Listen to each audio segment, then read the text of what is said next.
Selections from the complete works of Swami Vivekananda.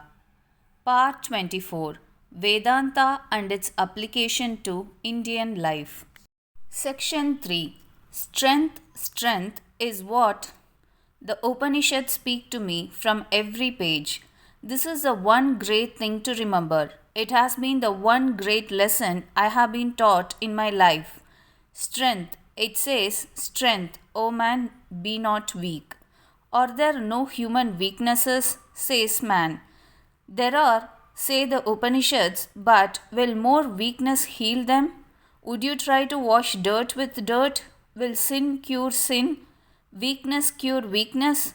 Strength, O man, strength, say the Upanishads, stand up and be strong.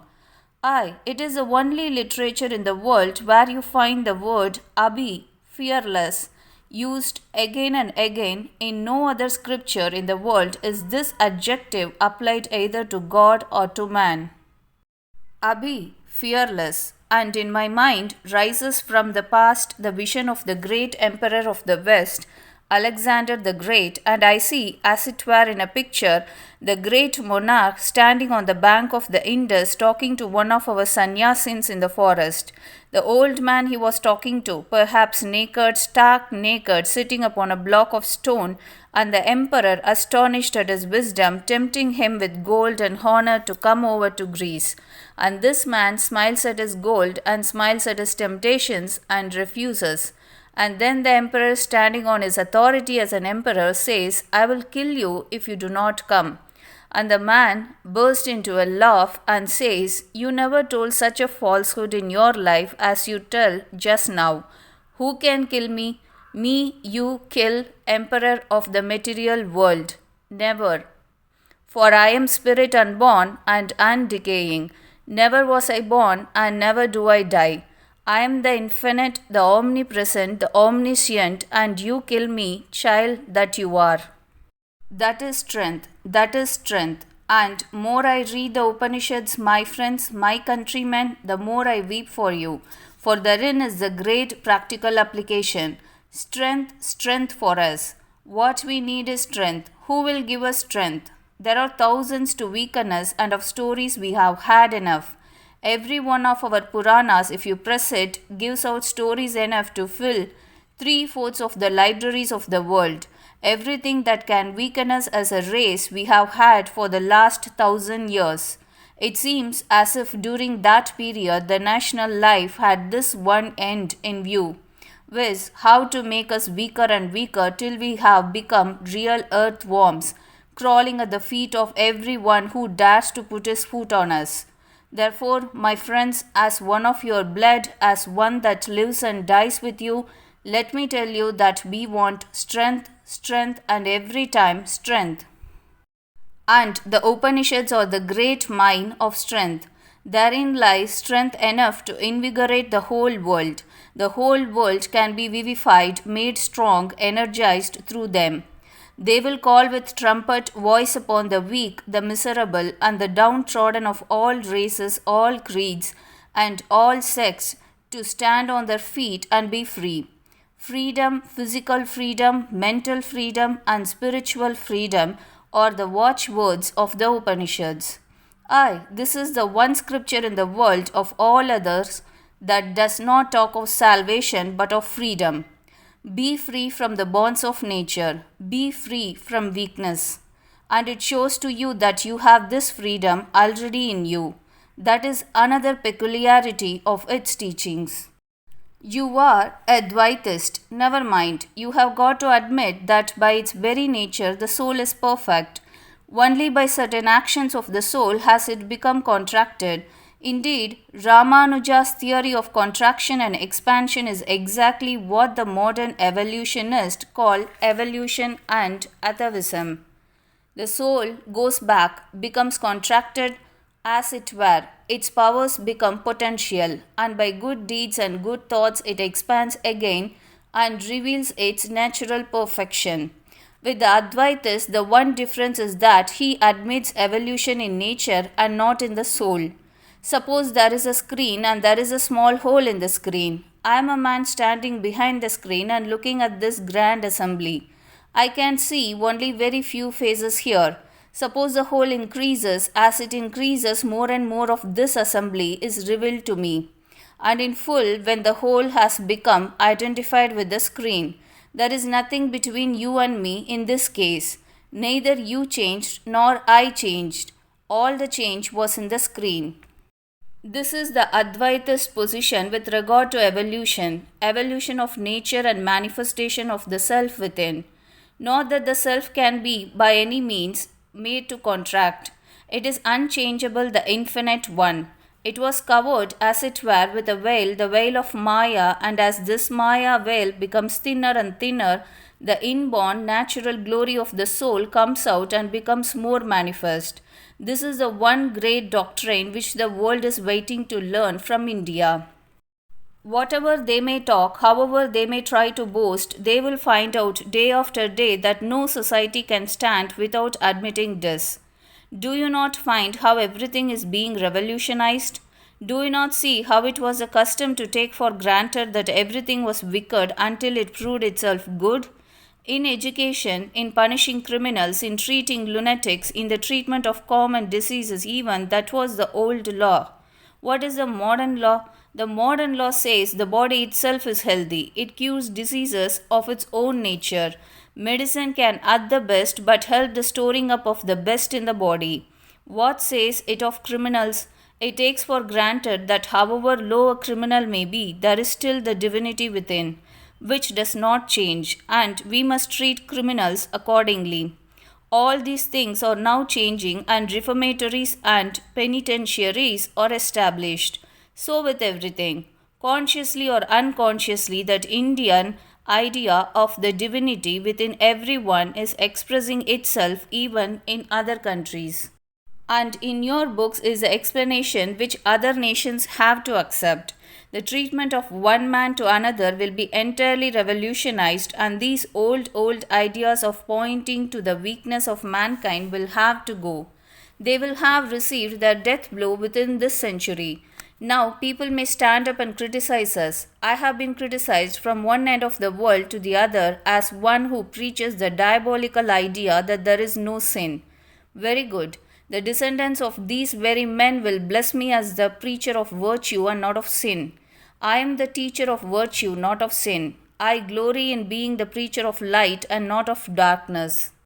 The second great idea which the world is waiting to receive from our Upanishads is the solidarity of this universe. The old lines of demarcation, the differentiation, are vanishing rapidly. Electricity and steam power are placing the different parts of the world in intercommunication with each other.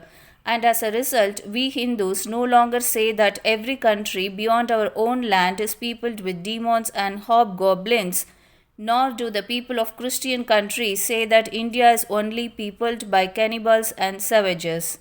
When we go out of our country, we find the same brother man with the same strong hand to help, with the same lips to say Godspeed, and sometimes they are better than in the country in which we are born. When they come here, they find the same brotherhood, the same cheer, the same Godspeed. Our Upanishads say that the cause of all misery is ignorance, and that is perfectly true when applied to every state of life, either social or spiritual. It is ignorance that makes us hate each other. It is through ignorance that we do not know and do not love each other. As soon as we come to know each other, love comes, must come, for are we not one? Thus, we find solidarity coming in spite of itself. Even in politics and sociology, problems that were only national 20 years ago can no more be solved on national grounds only. They are assuming huge proportions, gigantic shapes. They can only be solved when looked at in the broader light of international grounds. International organizations, international combinations, international laws are the cry of the day. That shows the solidarity. In science, every day they are coming to a similar broad view of matter. You speak of matter, the whole universe as one mass, one ocean of matter in which you and I, the sun and the moon, and everything else are but the names of different little whirlpools and nothing more. Mentally speaking, it is one universal ocean of thought in which you and I are similar little whirlpools, and as spirit it moveth not, it changeth not. It is a one unchangeable, unbroken, homogeneous Atman. The cry for morality is coming also, and that is to be found in our books. The explanation of morality, the fountain of ethics that also the world wants, and that it will get here. What do we want in India? If foreigners want these things, we want them 20 times more. Because, in spite of the greatness of the Upanishads, in spite of our boasted ancestry of sages, compared to many other races, I must tell you that we are weak, very weak. First of all is our physical weakness. That physical weakness is the cause of at least one third of our miseries. We are lazy. We cannot work. We cannot combine. We do not love each other. We are intensely selfish. Not three of us can come together without hating each other, without being jealous of each other. That is the state in which we are hopelessly disorganized mobs, immensely selfish, fighting each other for centuries as to whether a certain mark is to be put on our forehead this way or that way, writing volumes and volumes upon such momentous questions as to whether the look of a man spoils my food or not. This is we have been doing for the past few centuries. We cannot expect anything high from a race whose whole brain energy has been occupied in such wonderfully beautiful problems and researches. And are we not ashamed of ourselves? Aye, sometimes we are, but though we think these things frivolous, we cannot give them up. We speak of many things parrot like, but never do them. Speaking and not doing has become a habit with us. What is the cause of that? Physical weakness. This sort of weak brain is not able to do anything. We must strengthen it. First of all, our young men must be strong. Religion will come afterwards. Be strong, my young friends. That is my advice to you. You will be nearer to heaven through football than through the study of the Gita. These are bold words, but I have to say them, for I love you. I know where the shoe pinches. I have gained a little experience. You will understand the Gita better with your biceps, your muscles a little stronger. You will understand the mighty genius and the mighty strength of Krishna better with a little of strong blood in you. You will understand the Upanishads better and the glory of the Atman when your body stands firm upon your feet and you feel yourselves as men. Thus, we have to apply these to our needs. People get disgusted many times at my preaching Advaitism. I do not mean to preach Advaitism or Dvaitism or any ism in the world. The only ism that we require now is this wonderful idea of the soul, its eternal might, its eternal strength, its eternal purity, and its eternal perfection. If I had a child, I would from its very birth begin to tell it, Thou art the pure one. You have read in one of the Puranas that a beautiful story of Queen Madalasa. How as soon as she has a child, she puts her baby with her own hands in the cradle, and how as the cradle rocks to and fro, she begins to sing, Thou art the pure one, the stainless, the sinless, the mighty one, the great one. Aye, there is much in that. Feel that you are great and you become great. What did I get as my experience all over the world is the question. They may talk about sinners, and if all Englishmen really believed that they were sinners, Englishmen would be no better than the Negroes in Central Africa.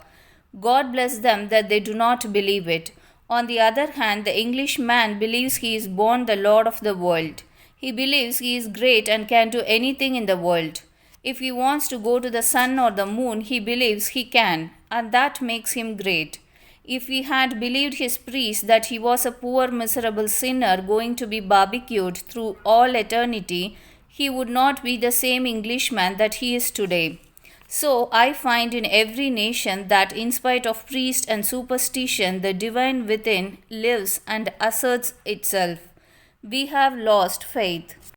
Would you believe me, we have less faith than the Englishman and woman 1,000 times less faith. These are plain words, but I say these, I cannot help it. Don't you see how English men and women, when they catch our ideals, become mad as it were, and although they are the ruling class, they come to India to preach our own religion, notwithstanding the jeers and ridicule of their own countrymen? How many of you could do that? And why cannot you do that? Do you not know it? You know more than they do. You are more wise than is good for you, and that is your difficulty. Simply because your blood is only like water, your brain is slowing, your body is weak. You must change the body. Physical weakness is the cause and nothing else. You have talked of reforms, of ideals, and all these things for the past 100 years, but when it comes to practice, you are not to be found anywhere till you have disgusted the whole world, and the very name of reform is a thing of ridicule. And what is the cause? Do you not know? You know too well. The only cause is that you are weak, weak, weak. Your body is weak, your mind is weak, and you have no faith in yourselves. Centuries and centuries, 1,000 years of crushing tyranny of caste and kings and foreigners and your own people have taken out all your strength, my brethren. Your backbone is broken. You are like downtrodden worms. Who will give you strength? Let me tell you, strength is what we want. And the first step is getting strength is to uphold the Upanishads and believe I am the soul. Me the sword cannot cut, nor weapons pierce. Me the fire cannot burn. Me the air cannot dry. I am the omnipotent. I am the omniscient. So repeat these blessed saving words. Do not say we are weak. We can do anything and everything. What can we not do? Everything can be done by us. We all have the same glorious soul. Let us believe in it. Have faith as Nachiketa. At the time of his father's sacrifice, faith came unto Nachiketa. I wish that faith would come to each of you, and every one of you would stand up a giant, a world mover with a gigantic intellect, an infinite God in every respect. That is what I want you to become. This is the strength that you get from the Upanishads. This is the faith that you get from there. Aye, but it was only for the sannyasin, Rahasya, the esoteric. The Upanishads were in the hands of the sannyasin. He went into the forest. Shankara was a little kind and said even grihasthas, that is householders, may study the Upanishads. It will do them good, it will not hurt them. But still, the idea is that the Upanishads talked only of the forest life of the recluse. As I told you the other day, the only commentary, the authoritative commentary on the Vedas, has been made once and for all by him who inspired the Vedas, by Krishna in the Gita. It is there for everyone in every occupation of life. These conceptions of the Vedanta must come out, must remain not only in the forest, not only in the cave, but they must come out to work at the bar and the bench, in the pulpit and in the cottage of the poor man, with the fishermen that are catching fish and with the students that are studying. They call to every man, woman, and child, whatever be their occupation, wherever they may be. And what is there to fear? How can the fishermen and all this carry out the ideals of the Upanishads? The way has been shown. It is infinite, religion is infinite, and none can go beyond it. And whatever you do sincerely is good for you. Even the least thing well done brings marvelous results. Therefore, let everyone do what little he can. If the fisherman thinks that he is the spirit, he will be a better fisherman. If the student thinks he is the spirit, he will be a better student. If the lawyer thinks that he is the spirit, he will be a better lawyer, and so on. And the result will be that the caste will remain forever. It is the nature of society to form itself into groups, and what will go will be these privileges. Caste is a natural order. I can perform one duty in a social life and you another. You can govern a country and I can mend a pair of old shoes, but that is no reason why you are greater than I. For can you mend my shoes? Can I govern the country? I am clever in mending shoes. You are clever in reading Vedas, but that is no reason why you should trample on my head. Why, if one commits murder, should he be praised, and if another steals an apple, why should he be hanged? This will have to go. Caste is good. That is the only natural way of solving life. Men must form themselves into groups, and you cannot get rid of that. Wherever you go, there will be caste, but that does not mean that there should be these privileges. They should be knocked on the head. If you teach Vedanta to fisherman, he will say, I am as good man as you. I am a fisherman, you are a philosopher, but I have the same God in me as you have in you. And that is what we want. No privilege for anyone, equal chances for all. Let everyone be taught that the divine is within, and everyone will work out his own salvation.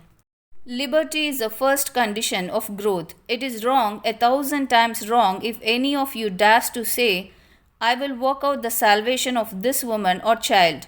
I am asked again and again what I think of the widow problem and what I think of the woman question. Let me answer once and for all, I am a widow that you ask me that nonsense. Am I a woman that you ask me that question again and again? Who are you to solve women's problem? Are you the Lord God that you should rule over every widow and every woman? Hands off. They will solve their own problems. O tyrants attempting to think that you can do anything for anyone. Hands off. The divine will look after all. Who are you to assume that you know everything? How dare you think, O blasphemous, that you have the right over God? For don't you know that every soul is the soul of God? Mind your own karma. A load of karma is there in you to work out. Your nation may put you upon a pedestal, your society may cheer you up on the skies, and fools may praise you, but he sleeps not, and retribution will be sure to follow, here and hereafter. Look upon every man, woman, and every one as God. You cannot help anyone. You can only serve. Serve the children of the Lord. Serve the Lord Himself if you have the privilege. If the Lord grants that you can help any one of His children, blessed you are. Do not think too much of yourselves. Blessed you are that that privilege was given to you when others had it not. Do it only as a worship. I should see God in the poor, and it is for my salvation that I go and worship them. The poor and the miserable are for our salvation, so that we may serve the Lord, coming in the shape of the deceased, coming in the shape of the lunatic, the leper, and the sinner.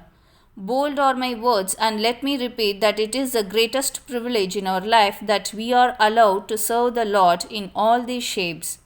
Give up the idea that by ruling over others you can do any good to them. But you can do just as much as you can in the case of the plant. You can supply the growing seed with the materials for the making up of its body, bringing to it the earth, the water, the air that it wants. It will take all that it wants by its own nature. It will assimilate and grow by its own nature. Bring all light into the world. Light, bring light. Let light come unto every one. The task will not be finished till every one has reached the Lord. Bring light to the poor, and bring more light to the rich, for they require it more than the poor. Bring light to the ignorant, and more light to the educated, for the vanities of the education of our time are tremendous. Thus bring light to all, and leave the rest unto the Lord, for, in the words of the same Lord, to work you have the right, and not to the fruits thereof. Let not your work produce results for you, and at the same time may you never be without work. May He who taught such grand ideas to our forefathers ages ago help us to get strength to carry into practice His commands.